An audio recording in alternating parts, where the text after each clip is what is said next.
Sabay-sabay po natin basahin. Genesis chapter 3, verse 15. Kung nariyan na po kayo, let's read all together po. Kayo ng babae, aking pag-aawain. Binhi mo at binhi niya ay lagi kong paglalabanin. Ang binhi niya ang dudurog sa iyong ulo at sa sakong niya ay ikaw ang tutuklaw. At this time po, let us call Deaconess Maria po for our representative prayer.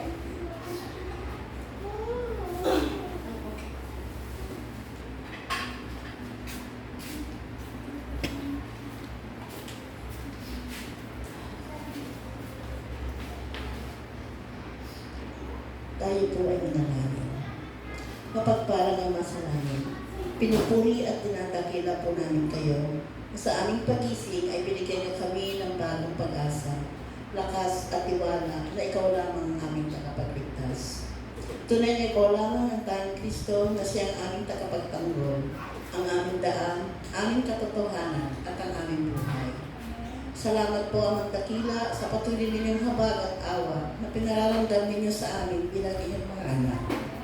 Sa mga oras po ito, Ama, hinihiling po namin ang inyong gabay sa lahat ng mga miyembro ng church na ito, maging sa aming tagapaghayag ng iyong salita sa pamamagitan ng aming misyonaryo at ang pastora na siyang patuloy na nagbibigay sa amin ng kaalaman tungkol sa iyong mabuting balita, na sinasakripisyo mo ang iyong buhay upang kanya matubos sa orihinal na kasalanan. Kalakip po sa panalangin ito, ang lahat ng mga remnants, ang mga tao dito sa Epsapulong Kufudod ay iyong pagpalain at patuloy na ilayo sa kadiliman. Ang lahat pong ito ay pinapaabot namin sa pangalan ni Kristo Jesus. Amen. Sa ating time po, why don't we bless each other? Sabihin po natin, you are the source of blessing. You are the source of blessing. Amen. You are the source of blessing po. So, hindi po ba kayo masaya? Maluwag po yung church po natin. Masaya. Yes po. Kasi before po, bago po, like for example, kapag tatayo po kayo during Thanksgiving, kailangan nyo pang iintayin yung nakaupo sa dulo para makaupo po kayo. Pero since wala nang padari po dyan, so we are all, ano nga po ito? We are all happy and blessed po, di po ba? And let's keep on praying po na hindi lang po mas mapalawak ang simbahan natin, pero mas marami pa po tayong ma-establish na mga simbahan po. So sabi nga po ni Pastor, aanhin nga naman po natin ang malaking simbahan kung kakaunti lang po yung member. So we have to do evangelism po. Ayan po. So anyways po, hindi lang po every Sunday, hindi lang po this Sunday, pero every Sunday is what you have to remember po na laging ang Diyos ay nagbibigay po sa inyo ng bagong salita. So it seems like you heard this many times, like Jesus is the Christ, Jesus is the Christ. Pero yun po kasi yung pinakabuod ng Biblia, si Jesus ang Kristo. Kaya no choice po kayo kundi ma-receive yung mensahe na si Jesus ang Kristo. Kasi if there is another message po, we will tell you. Pero there is only one message po, si Jesus ang Kristo. Ang solution sa lahat ng problema ng tao. Siya lamang po. And before I continue, please excuse me po kasi nakachinelas po ako. Nakikita niyo po ang aking paa. So anyways po, pero today po, di po ba for 3 weeks we receive yung mensahe patungkol sa gospel, prayer, and evangelism. So this time po, not only the gospel, but this time or this day should be the day po where we have to start po to build this, gitna po natin, tower of the gospel. Sa salita pong tower authority, or yung lagi po natin ginagamit na salita, bartisan. Why do we have to raise this bartisan po? Yung malaman lang po natin yung gospel or yung mabuting balita. Tapos sa tunay na pag-e-enjoy or pag-e-engage po ng gospel na to sa buhay natin ay isang malaking, napakalaking gap po nito, napaka-different po nito. Kaya nga po, ang pinakauna po natin kailangan pong gawin. Hindi lang po yung establish yung baptism po ng gospel, pero as well as prayer and evangelism. Bakit po kailangan tayong magtatagpo ng tower or torre po ng gospel, prayer, and evangelism? What is the gospel? For about 3 weeks po, lagi ko pong I continue to relay po sa inyo yung actual enjoyment ng gospel, prayer, and evangelism. What is the actual enjoyment po ng gospel? It is to see everything po sa loob ng pagpapala ng Diyos. Yan po yung tunay na pagtamasa po ng mabuting balita. Whether you are in the problem, whether you are in crisis po, whether you are in not good circumstances or situation, but to see everything in God's blessing po, that is the gospel. Yan po ay mabuting balita. Sa madali mong salita, si Jesus ang Kristo. You see people around you po, you see people surrounds you, but what you are seeing is pagpapala ng Diyos. In front of you, there is problem, pero what you are seeing ay pagpapala ng Diyos. Yan po ay mabuting balita. Pangalawa po, we talk about this prayer. Then how can we actual na ma-enjoy po yung panalangin? Ibig sabihin po nito, to see everything in God's answer. Kasagutan ng Diyos. Ulitin ko po, whether you are in the problem, whether you are in the crisis po, what you are seeing ay kasagutan po ng Diyos. Sa halip na makita po natin yung problema, ang makikita po natin ay kasagutan. Or kahit kayo ay nasa mismong problema, nasa problema po kayo, pero ang nakikita nyo kasagutan. Ang pinaka-best example mo dito ay si Joseph. Hindi lang po yun.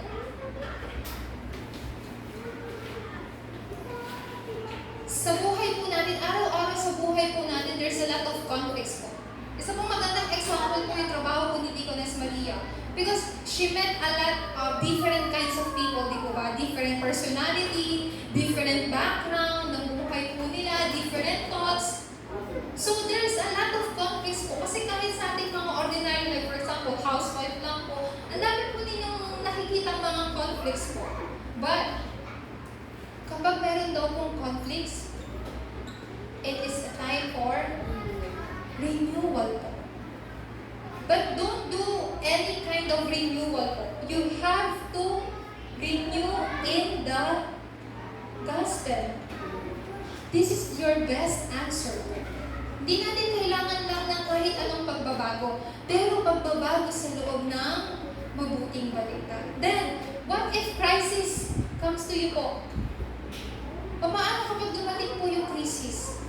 Sa lahat po ng crisis, lagi po, nariyan ang oportunidad po ng Diyos. Meron lagi pong opportunity na ibinibigay ng Diyos. The best example here po si Daniel. Di po ba? When they became colonized po ng Babylon for 70 years, si Daniel at ang kanyang mga tatlong kaibigan po, tawag po nito, they resolved to themselves po, not to defile themselves po, na hindi daw po kakainin yung mga iniaalay sa Diyos-Diyosa. They had that kind of resolution po sa buhay po nila. Pero even that, yung akala po nila na crisis, it turned out opportunity po for them. Kaya yun din po yung kailangan nating makita. Sometimes we thought na, this is crisis, but no po. Sa lahat po ng crisis, laging meron pong nakatagong oportunidad po ang Panginoon. Madalas po rin po itong naririnig, Pastora, nasa crisis na ako ng buhay ko ngayon. Kung madalas yung pong kinakonfess po yan, then there is God's hidden opportunity po na kailangan po ninyong makita. That is why po first, kailangan po maitatag yung power ng gospel po sa buhay natin. This is not just all about enjoyment po, pero magkaroon po tayo ng engagement po. sa loob ng mabuting balita. Then, ano po yung covenant? Kasi pag sinabi ng Tower of Babel, then you may ask, Pastora, how can I establish this Tower of Babel? Anong method? What is the method po? Here. Meron pong covenant na ibinigay sa inyo ng Diyos. Ibig sabihin po ng tore po ng gospel po. Unti-unti po ninyong tinatatag yung tower ng gospel po ninyo sa sarili mo. Sa pinakamadali pong salita, engagement po sa loob ng gospel. Unang po covenant na ibinigay po sa atin ng Diyos. During time na ang unang tao po ay nahulog sa original na kasalanan, si Adan at Eva po, ano po ang solusyon na ibinigay po sa kanila ng Diyos? Genesis chapter 3 verse 15 po. They fall into original sin po. Why? Because of unbelief, di po ba? At ang resulta po ng hindi pananampalataya ay hindi pagsunod po. Disobedience po. So what happened po? Hindi lang po sila nahulog sa original na kasalanan, but they became Satan's slave po. And the result of that is separation po. But what is God's solution? Genesis chapter 3 verse 15. Ito po yung solution po ng Diyos. The offspring of woman. Alam po natin kung sino yung offspring of woman, binti po ng babae. Si Jesucristo po. Uulitin ko po, lahat po tayong mga tao, lahat po tayo ay binti po ng lalaki. Kasi wala pong pinanganak po dito sa mundo po na ipinanganak po sa pamagitan lang ng binti ng babae. Tama po ba? Pero tanging si Jesucristo lamang po ang binti po ng babae. Why? Kasi kailangan po niyang magkatawang tao without bearing this original sin. Kasi kung si Jesucristo meron din original na kasalanan, He cannot save us. He cannot die on the cross. Di po ba? He cannot give you salvation. This is something po na maybe hindi po kayo mag-a-agree po. Pero, just example po. Paano po ang bulag ay maaakay po yung isang bulag? Can you imagine that po? Pero sa mga video po, parang medyo, mga nakikita po ninyo sa social media, may mga nakikita po ako dun eh. Pero they still need help po ng tao. Tama po ba? Ganun din po. Paano po matatanggal ng isang makasalanang tao ang isa pang makasalanang tao? Di po ba hindi po? That's why Jesus Christ have to come here without bearing this original sin. Kaya siya ay dumating dito bilang isang binhi ng babae po. This is the first covenant po na kailangan po ninyong i-build sa sarili po ninyo. At ito po yung covenant na kailangan niyo pong araw-araw na ma-relay sa inyo pong mga anak o sa inyo pong mga apo. At first po, I thought hindi po ako naiintindihan po ni Aldrin. Pero maybe yung during ng construction po ng church po natin, madalas po ako nag-i-stay sa bahay nila Deaconess Rose. And nakikipag-conversation po ako kay Aldrin and 100% he really understand po kung ano yung sinasabi ko.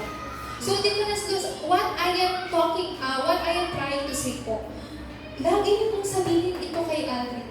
Kasi hindi lang po siya nakakaintindi, but yung spirit po niya ay naiintindihan po yung salita po ng Diyos. Kahit hindi po siya mag-response, it doesn't matter. Kahit hindi po siya sumagot ng amen, it doesn't matter po. Why? Kasi yung spirito po niya ay nakikinig at naiintindihan po yung covenant po na ipapahayag po ninyo sa kanya. So, mga adults po, don't have unbelief. Kasi ang magiging resulta po ng hindi pananampalataya ay disobedience at mga alalahanin po. Pangalawang covenant na you have to hold on to po. During the Nephilim's age po, ito po yung age po ni Noah, lahat po ng tao ay naging makasalanan. And even now, nakikita niyo po yun dito.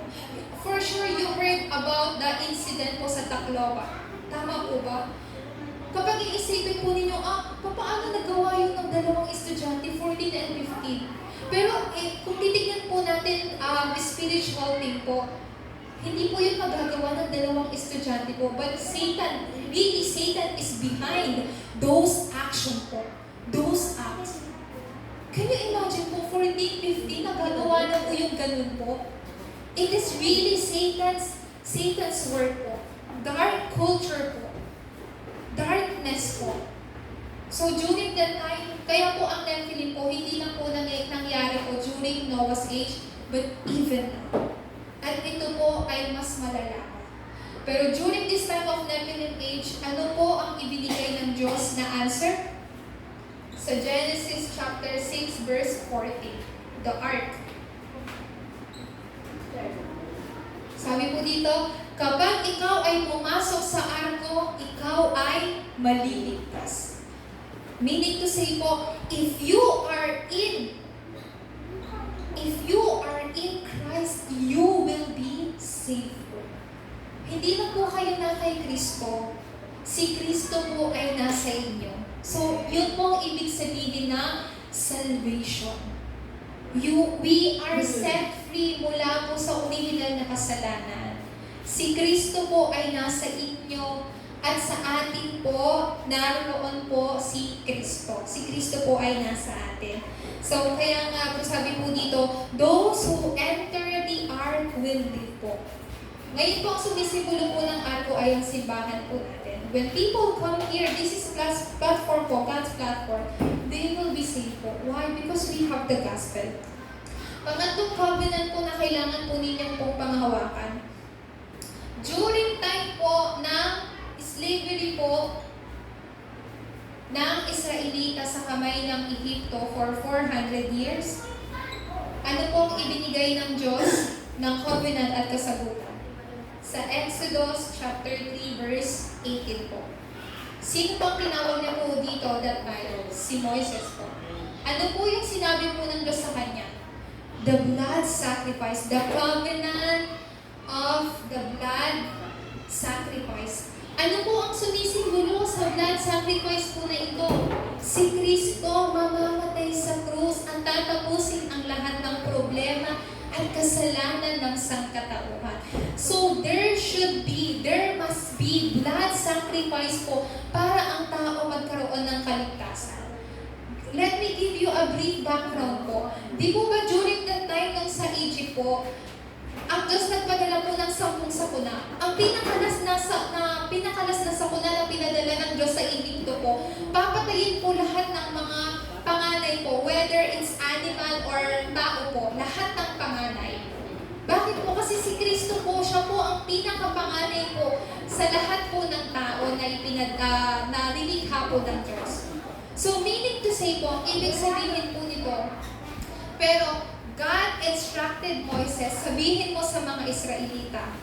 Sabihin mo sa mga Israelita, magkatay sila ng isang tupa.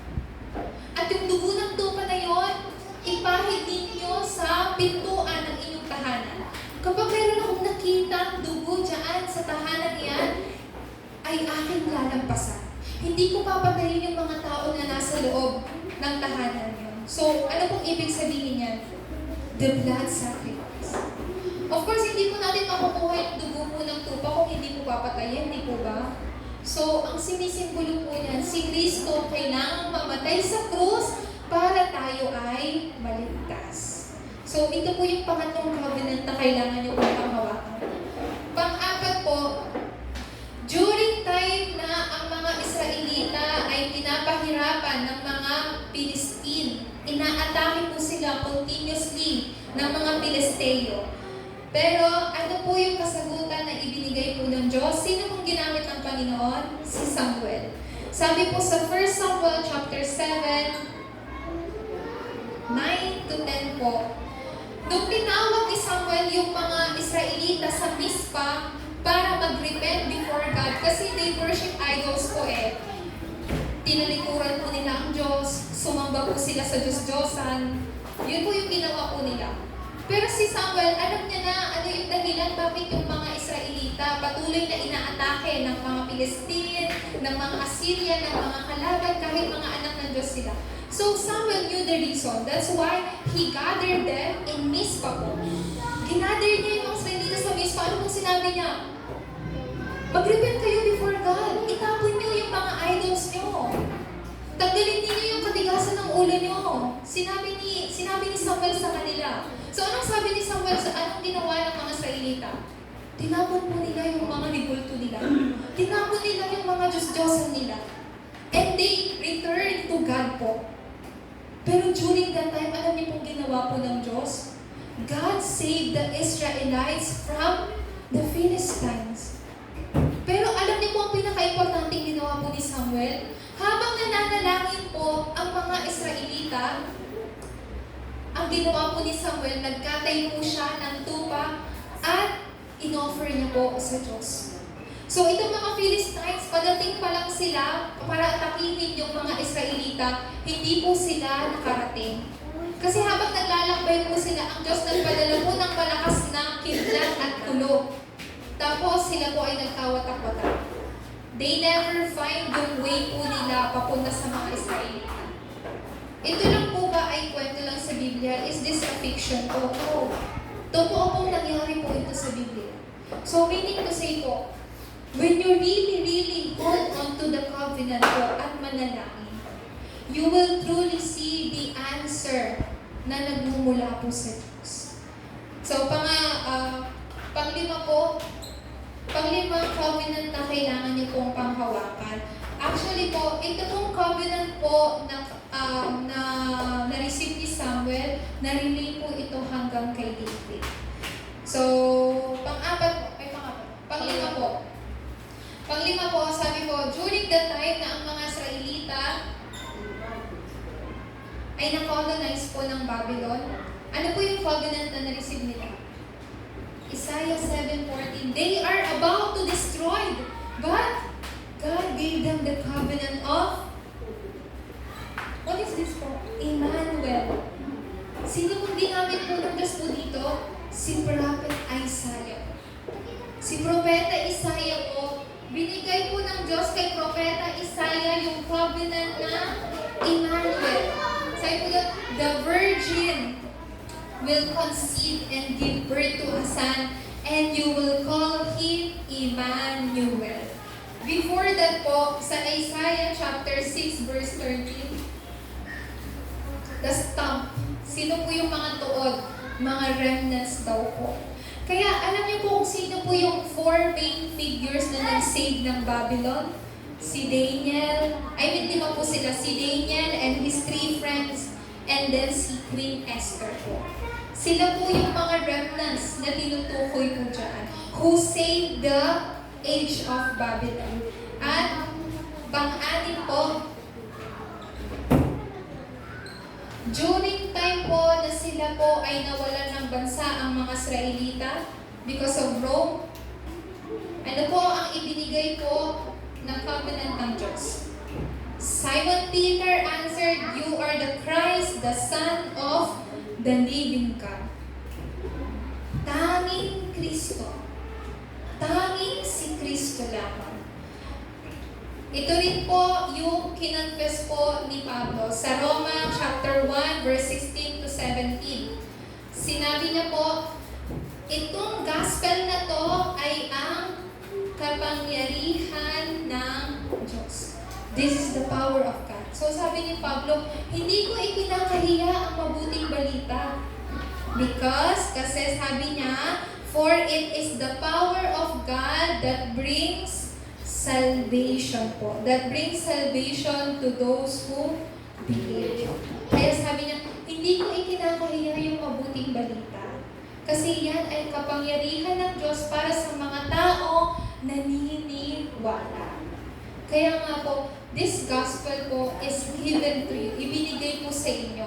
So these are the covenant na kailangan po ninyong lagi pong papanghawakan sa isip nyo, sa puso nyo, nang sa ganun po ay unti-unti po maitatag itong power ng gospel sa buhay ninyo. Wherever you go po. So, ito po yung kailangan po ninyong panghawakan po sa ating pong conclusion. There are 5 things na you have to hold on to po at maintindihan. First, bakit kinakailangan yung gospel. Gospel necessity. Pag sinabi pong necessity po, yung bakit kinakailangan po yung gospel po na ito. Marami po tayong mga, mga necessary things sa buhay natin. But the gospel necessity, why the gospel is necessary po? Because to defeat the 3 curses po. Let me tell you once again po. Wala pong tao or wala pong bayani dito sa mundo ang makakagapi or nakagapi kay Satanas. No one po. Wala pong tao po dito sa mundo ang makakagapi kay Satanas. Pangalawa po, wala rin po makakawasak po ng background po ng impyerno. These are the 3 curses. Ano pa po? Disaster. Satan, background of hell, and then disasters po. These 3 curses po, no one can solve, no one can defeat these 3 curses except lamang po kay Kristo. Kaya ang contents ng gospel po na to ay Kristo. Hindi nyo po kaya solusyonan yung problema po ninyo sa pamamagitan po ng sarili ninyong kalakasan. Even these 3 curses po, you cannot defeat this po with your own strength. That's why the contents of this gospel is only Christ. Tanging si Kristo lang. May mga problem po tayo na hindi kayang isolve. So maybe yung problem na yun, tanging si Kristo lang yung makakasolve. Di po ba may mga inisip tayo, I cannot solve this problem. I cannot longer handle this problem. Ay, bayaan mo na yan. So maybe yung problem na yon, it is not for you to solve po, pero si Kristo. So naway tunay niyo pong ma-realize po ang bagay po na yan. I cannot solve this problem. Siguro si Kristo na yung magsusolve nito. So pangatlo po, kapag pinanghawakan po ninyo ito at ma-realize po ninyo tunay ang kinakailangan, bakit kinakailangan yung gospel at yung nilalaman ng gospel, then you will start to see the result of this gospel. Ano pong magiging resulta ng gospel po na to? Gospel movement. Kilusan ng gospel po. Once we carry, so every time we came forward to carry out this gospel po, the whole world came to life po. This is our mission po. Bilang mga evangelista. Pang-apat po, isa po ito sa pinaka-importante po. Not just to enjoy the gospel po, but be engaged with the gospel. Kasi pag sinabi po ninyong enjoy, maaari po ninyong sabi, ano po ito, enjoy lang po sa isip natin, okay, I have to enjoy this gospel. Pero pag sinabi po kasi engage with the gospel po, or be engaged with the gospel, tunay po ninyo itong tinatamasa sa buhay po ninyo. Tunay nyo po itong nararanasan. So this is not merely enjoying, but to actual engage po ng mabuting balita. Holding to the covenant ng Acts 1, 3, and 8 po. Pang-5 po, then after that po, ano pong makikita po ninyo? The fruit of this gospel. Mga Nicolas, make your work 300%. Kahit ano pong work ang ginagawa po ninyo, make that 300%. Mga students natin, mga Ragnans, nasa mga Ragnans natin? Mga Ragnans natin, mag-aral 300%. Yan po yung kasagutan po nito. Ibig sabihin po nito, i-align po ninyo yung lahat ng ginagawa ninyo saan? To save 237 and 5,000 tribes. This is your future po. Yan po yung future po natin.